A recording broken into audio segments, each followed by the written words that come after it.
रोहतास में पिछले साल 2025 में 450 से ज्यादा सड़क दुर्घटनाएं हुई और लगभग 350 से ज्यादा लोगों की जान चली गई।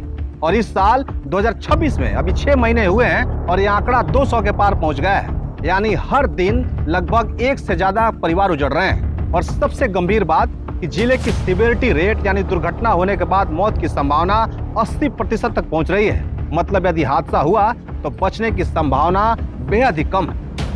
लेकिन इससे भी ज्यादा चौंकाने वाली बात यह है कि बिहार में सड़क हादसों में मरने वाले 50% से ज्यादा लोग ऐसे हैं जो सिर्फ पैदल चल रहे थे। एक डराने वाला सच ये भी है कि रोहतास में सड़क दुर्घटनाओं से होने वाली मौतें हत्या या अन्य अपराध जैसी घटनाओं से 4 से 5 गुना ज्यादा है। यह सिर्फ रोहतास की कहानी नहीं है, पूरे बिहार में हर साल करीब 10,000 लोग सड़क हादसों में अपनी जान गंवा रहे हैं, जबकि पूरे भारत का यह आंकड़ा 1,75,000 से ज्यादा है। तो आखिर रोहतास की सड़कें इतनी खतरनाक क्यों होती जा रही है? क्यों पैदल चलने वाले लोग भी सड़क हादसों के शिकार बन रहे हैं? क्यों दुर्घटना के बाद भी लोगों की जान नहीं बच पा रही है? आखिर इस भयावह स्थिति को कैसे बदला जाए?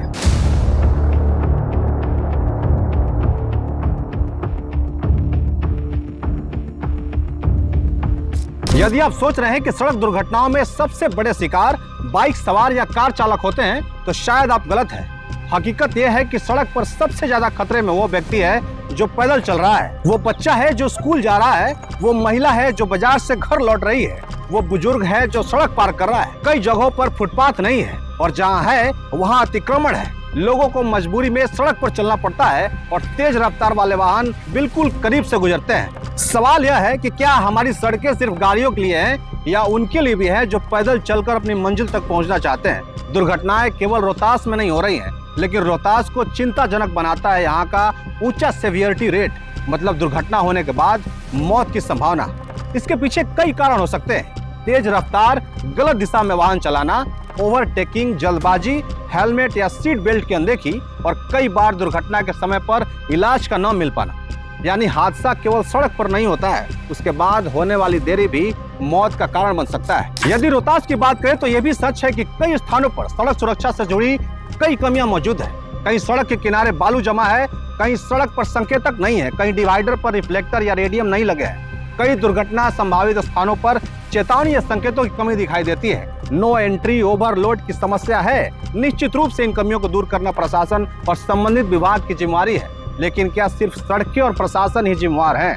शायद नहीं, क्योंकि अच्छी और चौड़ी सड़कों पर भी दुर्घटनाएं हो रही हैं। आज भी बड़ी संख्या में लोग बिना हेलमेट बाइक चला रहे हैं, बिना सीट बेल्ट के गाड़ी चलाते हैं, गलत दिशा में वाहन चलाते हैं, मोबाइल पर बात करते हुए ड्राइविंग करते हैं और कई बार गति सीमा को चुनौती समझकर वाहन दौड़ा देते हैं। यहाँ तक कि शराब पीकर भी ड्राइविंग कर रहे हैं। इतना ही नहीं, कई लोगों को आज भी लगता है कि हेलमेट पहनना सिर्फ पुलिस या चालान से बचने के लिए जरूरी है। यदि पुलिस जांच के दौरान रोक दे तो वो उसे अपनी प्रतिष्ठा से जोड़कर देखने लगते हैं। जबकि सच्चाई यह है कि हेलमेट पुलिस के लिए नहीं, अपनी सुरक्षा के लिए, अपने परिवार के लिए पहना जाता है। हेलमेट का मतलब सिर्फ जुर्माने से बचना नहीं है, बल्कि सड़क दुर्घटना की स्थिति में अपने सिर और जिंदगी की रक्षा करना होता है। इसीलिए सड़क सुरक्षा की चर्चा में केवल सड़कों की कमियां गिनाना पर्याप्त नहीं है। इसमें अपनी आदतें, अपनी सोच और अपने व्यवहार पर भी उतनी गंभीरता से विचार करना होगा, क्योंकि सड़कें सुरक्षित तभी बनेगी जब सड़क पर चलने वाले लोग भी सुरक्षा को अपनी जिम्मेदारी समझेंगे। हमारे समाज में एक और खतरनाक सोच तेजी से बढ़ रही है।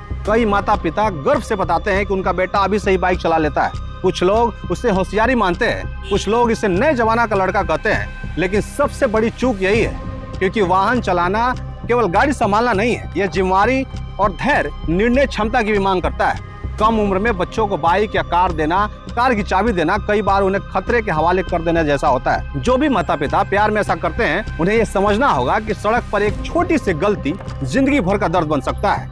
विशेषज्ञ ये भी कहते हैं कि दुर्घटना के बाद पहला घंटा सबसे महत्वपूर्ण होता है। इसी दौरान घायल को यदि सही इलाज मिल जाए तो कई जानें बचाई जा सकती है।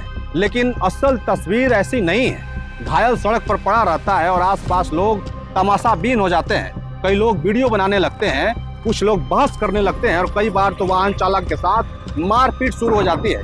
यही वो मानसिकता है जिस पर सबसे ज्यादा काम करने की जरूरत है, क्योंकि दुर्घटना के बाद अक्सर वाहन चालक का पहला डर पुलिस का नहीं होता है, उसका पहला डर उस भीड़ का होता है। उसे लगता है कि कहीं लोग उसे पकड़कर पीटना शुरू न कर दे। यही वो वजह है कि कई मामलों में चालक घायल की मदद करने के बजाय वहां से भागने की कोशिश करता है। और इसी दौरान इलाज में देरी हो जाती है।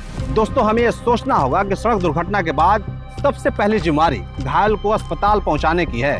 दोष तय करना कानून का काम है, भीड़ का नहीं है। यदि समाज इस एक आदत को बदल ले तो न जाने कितनी जानें बचाई जा सकती है। सवाल केवल समस्या का नहीं है, सवाल समाधान का भी है। यदि हर व्यक्ति हेलमेट और सीट बेल्ट की आदत बना ले, यदि माता पिता नाबालिग बच्चों को वाहन चलाने से रोके, यदि पैदल चलने वालों के लिए सुरक्षित फुटपाथ और क्रॉसिंग बने, यदि दुर्घटना के बाद लोग घायल की मदद करने को प्राथमिकता दें, यदि स्कूल स्तर पर सड़क सुरक्षा की शिक्षा शुरू हो तो कई हजार जानें बचाई जा सकती है। याद रखिए, सड़क सुरक्षा सिर्फ सरकार की जिम्मेदारी नहीं है, हम सबकी साझा जिम्मेदारी है।